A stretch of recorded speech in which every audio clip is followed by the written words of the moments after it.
თვითონ სოციალური მუშაობა. კარგია და სწორია და ალბათ სისტემატურად შემდეგ ერთგვარ ვიხარ, ვერანაირ ნაბიჯს ვერ გადავქცევ. თურმე ყოფილი ადამიანი რაც გარკვეული ქრონიკული სამეცნიერო პოლიციის ეს სპეციალურად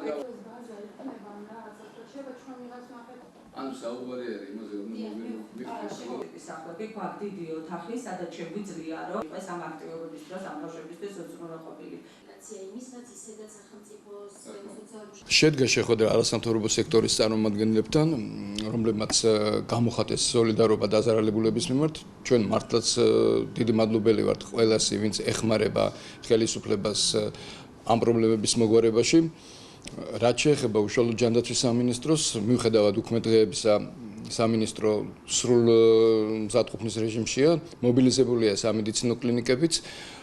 გარდა ამისა, დღეს დილიდან ჯანდაცვის სამინისტროს თანამშრომლები ადგილზე ნახულობენ დაზარალებულებს, სადაც ისინი ჩასახლებული არიან დროებით, ადგილზე სწავლობენ მათ საჭიროებებს, თუმცა ზოგიერთი მათგანის ნახვა ვერ მოხერხდა გარკვეული მიზეზების გამო.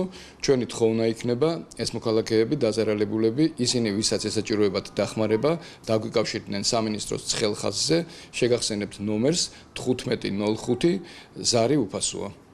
დღევანდელი შეხვედრის მიზანი იყო სამინისტრო შეხვედროდა არასამთავრობო ორგანიზაციებს და ყველას გაგვეცვალა ინფორმაცია ამ ეტაპისთვის უკვე რა გავაკეთეთ და რა არის მნიშვნელოვანი და დავგეგმეთ რომელ ორგანიზაციას ისი გაკეთება შეუძლია. მე მიმაჩნია რომ ძალიან მნიშვნელოვანი და აუცილებელია ახლა ამ მომენტში რომ რაღაცნაირად არ მოხდეს გადაფარვები და ისე დავგეგმოთ ჩვენი აქტივობა რომ შემავსებელი იყოს ეს ყველაფერი. ანუ ეს იყო დღევანდელი შეხვედრის მიზანი, ანუ კოორდინაცია. ჩვენ ვართ საქართველოს სოციალურ მუშაკთა ასოციაციაში მიყავს სოციალური მუშაკი წევრები და ჩვენ ესე იგი მაქსიმალურად ვცდილობთ რომ ჯანდაცვის სამინისტროს დაუჭიროთ მხარი კადრებით.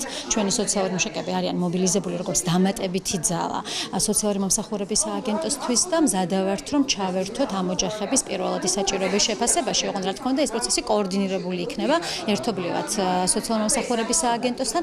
მას შემდეგ რაც პირველად საჭიროებებს გამოვკვეთავთ, მაგრამ მე ჩვენ შეგვიძლია ასევე ადვოკატობის მიმართულებით ვიმუშაოთ სხვადასხვა უწყებებთან.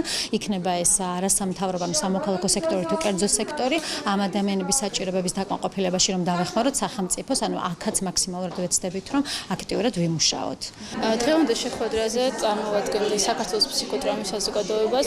ჩვენ ვართ ორგანიზაცია, რომელიც მუშაობს ადამიანთან, რომელსაც განიცადეს მძიმე ფსიქოლოგიური ტრავმა და ჩვენი დღევანდელი შეხვედრის მიზანი და მონაწილეობის მიზანი იყო ის რომ შევთავაზოთ სამინისტროს, ზოგადად სახელმწიფოს ფსიქოსოციალური მხარდაჭერის პრინციპის ამუშავება, რომელიც არის უშუალოდ დაკავშირებული სტიქიის, რაიმე ტრაუმული მოვლენის, როგორი მოვლენაც იყო გუშინ ჩვენ საზოგადოებაში სტიქია, წყალდიდობა, რომ ჩვენ გქონდეს ერთიანი მიდგომა, რომ ადამიანებს რომელსაც გადაიტანეს ეს მძიმე ტრაუმული გამოცდილება, გქონდეთ ადეკვატური და ასე ვთქვათ არაქაოსური მიდგომა სახელმწიფოს და იმ ორგანიზაციების მხრიდან, ვინც ჩართული ვართ ფსიქოსოციალური მხარდაჭერის სივრცეში.